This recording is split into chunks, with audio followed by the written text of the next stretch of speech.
గ్రామ పంచాయతీ కొత్తపాలెం లేఅవుట్ నందు మురికినీరు కాలువ ద్వారా ప్రవహించి ఆ ప్రాంతం అంతా చెరువును తలపిస్తుందని, దీనికి తోడు వరుస తుఫాన్లతో వర్షపు నీరు చేరి తద్వారా పాములు దోమలు అధికమై ఆ చుట్టూ నివసిస్తున్న వారంతా రోగాల బారిన పడుతున్నారని రిటైర్డ్ తహసీల్దార్ జయచంద్ర ఆవేదనతో కూడిన ఆరోపణలు చేశారు. తిరుపతి ప్రెస్ క్లబ్ లో మంగళవారం మీడియా ముందు ఆయన మాట్లాడుతూ అధికారులకు మెసేజ్ల ద్వారా ఫిర్యాదు చేసినా ఫలితం లేదన్నారు. ఇప్పటికైనా స్పందించాలని డిమాండ్ చేశారు. వాటర్ సప్లై దీనికి ఉన్నాయి సార్. అక్కడ మొత్తం బ్లాక్ అయిపోయింది. వాటర్ అంతా ఎక్కడి నుంచి కూడా కదిలే పరిస్థితి లేదు. మనము ఏదైనా గుంటల్లో కాపురం ఉండామా లేకుండా పోతే అపార్ట్మెంట్లో ఏమైనా కాపురం ఉండామా అనేది అర్థం కాదు మనకు. మామూలుగా అయితే ఒక రకంగా ఉంటుంది. వర్షం వచ్చేసిందంటే తిరుపతిలో ఉండే వాటర్ పైనుంచి వచ్చేసి అదంతా మొత్తం అక్కడ చేరుతూ వస్తుంది. ఒక్క రవ్వ కూడా అక్కడ మనం ఉండలేము. విపరీతమైన దుర్గంధము, వాసన, దోమలు, రకరకాల పురుగులు, క్రిములు అన్నీ చేస్తాయి అక్కడ. మేము ఇష్యూని కూడా చాలాసార్లు గ్రామ పంచాయతీ వాళ్ళకి చెప్పాము, ఫోన్ చేశాను, ఆయనకు వాట్సాప్ మెసేజ్ కూడా పెట్టాము. ఆయన ఒకసారి 2 నిమిషాలు చూసిపోయారు. అవి రావు. దీనికి ఇలాగే పరిష్కారం జరగకుండా పోతేనే ఉంది. ఈ డ్రైనేజ్కి పక్కనే ఉన్న దీంట్లో ఆనుకొని వాటర్ ట్యాంక్ కూడా ఉంది. అది మనము ఇట్లా పద్మశాలీభవన్ దాటి వచ్చి ముందరకు వచ్చామంటే ఎంఎన్ఎం పెట్రోల్ బంక్ నుంచి వస్తాము. ఎంఎన్ఎం పెట్రోల్ బంక్ నుంచి వచ్చేటప్పటికి లెఫ్ట్ సైడ్కి వచ్చేటప్పటికి కంప్లీట్ చెరువు వస్తుంది. ఆ చెరువులోకి వచ్చే వాటరు తిరుపతి నుంచి పైనుంచి వచ్చే వాటరు, అక్కడ వాటర్ ట్యాంక్ నుంచి వచ్చే వాటర్ మొత్తం స్టాగ్నేషన్ అయిపోయి నీళ్లు ముందరికి పోవటం లేదు. అది వాళ్ళకి మనం చెప్పాము, అయినా వాళ్ళు ఇవన్నీ పట్టించుకోలేదు. విపరీతమైన వాటర్, స్మెల్, ఇవన్నీ మీకు ఫోటోస్ అన్నీ ఇస్తాను నేను. ఇవన్నీ అక్కడ కంప్లీట్గా అది చూస్తే అది ఒక చెరువా లేకుండా పోతే ఈ పక్క నుంచి ఒక ఊరు అనిపిస్తుంది. చెరువులో పోయే నీళ్ళు ఈ పక్కన నిలిచిపోయి గుర్రపు డెక్క బలిసిపోయి వాటర్ స్టాగ్నేట్ అయిపోయి ఇష్టానుసారంగా అక్కడ అరెస్ట్ అయిపోయింది. వాళ్ళు స్వయంగా చేయాల్సిన పనులు కూడా చేయలేక వదిలేస్తారు. మేము ఏం మాట్లాడలేకపోయినా 2 నిమిషాలు చెప్పాను.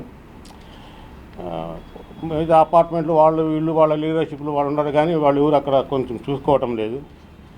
ఈ మెయిన్ ఇష్యూ ఏమిటంటే వాన వచ్చేసిందంటే పిల్లలు కానీ పెద్దలు ఊరికి పోలేము, కాళ్ళు కూడా కింద పెట్టలేము. ఒకవేళ కాలు ధైర్యం చేసి కింద పెట్టినామనుకోండి దురద వచ్చేస్తుంది, అంటూ ఆయిల్ మారి వచ్చేస్తుంది. ఇంకా స్కూల్ వ్యాన్లు ఆ పక్క వాన వచ్చేసిందంటే పిల్లలు బయట తీసుకొచ్చుకోవాలి, వాళ్ళకు ఇబ్బంది. ఇవన్నీ అక్కడే ఆ వాటర్ ట్యాంక్ పెద్దది, దాని పక్కన చెరువు ఉంది. అక్కడ నుంచి స్టార్ట్ అవుతుంది వాటర్ వచ్చి తిరుపతి నుంచి వచ్చే వాటర్ కంప్లీట్ ఏరియా అంతా అక్కడ నుంచి వచ్చి ఆ చెరువులోకి పోవాలి. 2 ప్లేసెస్లో బ్లాక్ అయిపోయింది. క్లియర్ చేయమని చెప్తే కూడా వాళ్ళు నాట్ ఇంట్రెస్టెడ్ అన్నమాట. ఇది మెయిన్. ఆ వాటర్ ట్యాంక్ ఉంది, పెద్ద చెరువు ఉంది. అక్కడ నుంచి వాటర్ తిరుపతి నుంచి బయట వచ్చాడు, వెనకాల నుంచి వచ్చాడు, పద్మావతిపురం నుంచి వచ్చే వాటర్, ఈ పక్క నుంచి వాటర్, టోటల్ స్టాగ్నేషన్. ఇంకా మేమేం చేయలేని పరిస్థితి సార్. అక్కడికి ఇంకా అంత ఏదైపోయిండే పిల్లలు రిటైర్డ్ అయిన వాళ్ళు వాళ్ళ దీనికి తీసుకొని పెట్టుకుంటారు. ఇవన్నీ అవే అక్కడ నిలబడుకొని అక్కడ నుంచి నడుచుకొని చూస్తే తప్పిస్తే ఎవరికి తెలియదు దీని ఇష్యూ. అక్కడికి వాళ్ళు ఎవరు పట్టించుకోరు.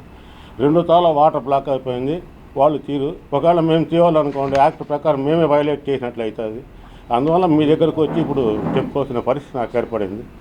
అక్కడ వాళ్ళు చేయలేకపోతే మేమే 2 తాలు 3 తాలు పగలు కొట్టినామనుకోండి రోడ్ బ్లాక్ అవుతుంది, పైపులు పోతాయి, ఇవన్నీ కొన్ని ఇబ్బందులు వస్తుంది. ఇది ఒక ఇష్యూ అయితే దీని పక్కన అనుకొని తాగే నీళ్ళు కూడా వస్తాయి. ఆ పైప్ కూడా దనికే ఉంది, అది కాలువలో కలిసిపోయింది. ఆ పైపు నీళ్ళే వీళ్ళు వదులుతారు. ఆ పైపు నుంచి వచ్చి నీళ్ళు ఆ మురదకాల్లో కలుపుకొని నీళ్ళు ఇట్లా పక్కన వస్తూ ఉంటాయి. అది కూడా కనపడుతుంది మనకు. అక్కడ పక్కన నీళ్ళు మునిగిపోయిన పైప్ లైన్లు కూడా ఈ పక్కన కాలంలోనే. ఇవన్నీ వాళ్ళ ప్లాట్, వాళ్ళ కర్మ, వాళ్ళ ప్లాట్ వాళ్ళు ఏం చేసుకుంటే మనకు అవసరంలా. మొత్తం గుర్రపు డెక్క కలిసిపోయి తిరుపతి నుంచి వాటర్ బయట పోకుండా అక్కడ నిలిచిపోయిన దానివల్ల చెరువులోకి పోకుండా 2 తాళ్ళ నుంచి ఇబ్బంది పడే పరిస్థితి తీసుకొచ్చేసారు. ఇవన్నీ అవే చూడండి ఎలాగ ఉంటుంది అక్కడైతే. దగ్గర ప్రతి స్నాప్ అన్నీ ఇవన్నీ చూడండి. ఇది ఎవిడెన్స్ అన్నమాట. జస్ట్ నిన్ననే మొత్తం 2వ సారి మళ్ళీ వాకింగ్ తీసి మళ్ళీ తీసుకొచ్చారు ఇప్పుడు సార్. ఎక్కడి నుంచి మనకి ఏం చెప్పుకుంటాం వాళ్ళని పోయి చెత్త ఎత్తాలా, అది వాళ్ళ ప్రైమరీకి. ఇంతకుముందు 3 months కింద రెగ్యులర్గా చేసేవాళ్ళు. ఇప్పుడైతే అడిగినా ఫోన్ చేసి చెప్పినా ఇప్పుడు 8 days అయిపోయింది చెత్త ఎత్తి. ఇప్పుడు కూడా లేదు అక్కడ, అట్లా అయిపోయింది. ఆ డ్రైనేజ్కి వాళ్ళు డస్ట్బిన్లు ఏం పెట్టరు. మేమే మా వాళ్ళు అపార్ట్మెంట్ చుట్టుపక్కల ఉన్న పెట్టుకోవాలా, తీసుకోవాలా, చేయాలా, ఇవి పెట్టుకుంటాం. కనీసం మనకి ఏం చెప్పినా ఏముంది నిందే వాళ్ళకి అర్థం కావటం లేదు సార్ పరిస్థితి. 3వది ఆ బైక్ మనం ఈ రోడ్లో వస్తాం, పద్మశాలి బాల్టన్ విఘ్నేశ్వర నగర్ వస్తుంది. విఘ్నేశ్వర నగర్ నుంచి శ్రీకాంత్ నగర్ బోర్డు ఉంటుంది, అక్కడ నుంచి డౌన్ కాదు. ఇంతకుముందు అయితే చెట్లు చెదారాలు చాలా చెత్తగా ఉండేది. ఎవరో ధర్మాంతాన్ని క్లీన్ చేయించినారు. ఒక్క స్ట్రీట్ లైట్ కూడా అక్కడి నుంచి ఆడికి లేదు. దానికి గవర్నమెంట్ పోల్ ఒకటి కూడా లేదు. అది కూడా దీంట్లో ఉన్నది. అక్కడ లెఫ్ట్ సైడ్కి వచ్చేటప్పటికి పందులు ఎనుములు హ్యాపీగా ఉంటాయి. ఎప్పుడు వెళ్ళేసి ఎవరిని కూడా తెలియదు. అది ఉన్నది. ఇంకా లాస్ట్ ఐటమ్ ఒకటే సార్, పంచాయతీ ట్యాక్స్.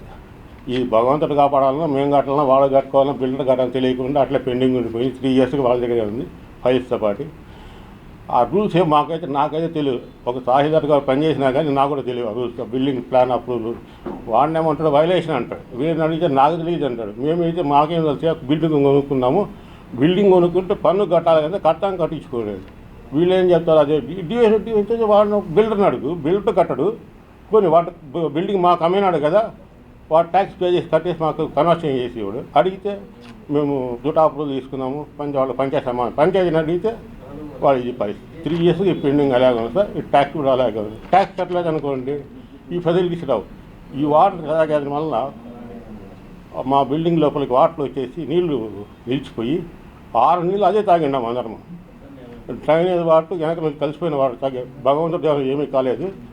ఒకవేళ వీళ్ళేమైనా స్పందించలేదంటే ఏదైనా అయితే మటుకు మొత్తం జిల్లా యంత్రాంగం అంతా వస్తుంది, వాళ్ళు చూసుకోవాలా. మెయిన్ ఇక్కడ ఎందుకంటే సాల్వ్ చేసింది పంచాయతీ వాళ్ళే చేయాలి సార్. ఇది మీ ద్వారా వాళ్ళకి చెప్తాను సార్, దయచేసి చేయించండి. ఒకవేళ వాళ్ళు చేయలేకపోతే మేము చేసుకున్నాం అనుకోండి, మేము లా బ్రేకర్స్ అవుతాం సార్. అంత దూరం తెచ్చుకోవద్దని చెప్పి మీ ద్వారా వాళ్ళకి చెప్పిస్తాం సార్. నమస్తే సార్.